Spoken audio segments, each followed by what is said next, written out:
దీన్ని రేపొద్దున కూడా ప్రభుత్వం దృష్టికి తీసుకెళ్తాను.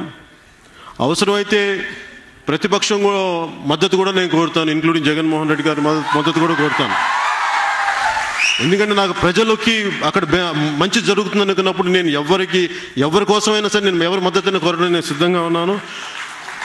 మనస్ఫూర్తిగా తెలుసుకుంటూ నేను దీన్ని ఇక్కడికి వచ్చిన మీ అందరికీ హృదయపూర్వక కృతజ్ఞతలు తెలియజేసుకుంటూ, నా ఆలస్యానికి కారణం కూడా దారిలో నన్ను చాలామంది, because my whole hearted apologies for the delay, because lot of women had stop me on the way. వాళ్ళు అడిగిన ఏంటంటే నా చేతికి ఒక కార్డు ఇచ్చారు, ఇది నువ్వు వెళ్ళి ఈ మీటింగ్లో చెప్పకపోతే మా ద్రోహం చేసినోడు అవుతుంటే, నేను మా అక్క చెల్లెలకి భయపడి, దారిలో నా అక్క చెల్లెలకి భయపడి నేను వాళ్ళు ఇచ్చింది తీసుకొచ్చాను. ఇది ప్రభుత్వం దృష్టికి, మీ అందరి దృష్టికి దీనికి సంబంధం లేకపోయినా కానీ నేను తీగ తప్పట్లేదు. సో ఇది దయచేసి దీన్ని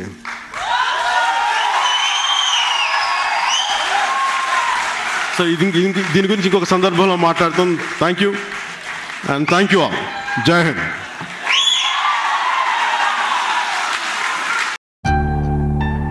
మన ఛానల్ మంచి పేదాలంటే ఏం చేయాలి? ఈశాన్యంలో బరువు తగ్గించాలి సార్. ఈ చేని కాస్త అటేసుకోండి. నేను ఈ మూఢనమ్మకాలు మాయద్వీపాలు నమ్మనాయా, క్రియేటివిటీని మాత్రమే నమ్ముతాను. అయితే పెంచుతాను సార్. దేన్ని? క్రియేటివిటీ.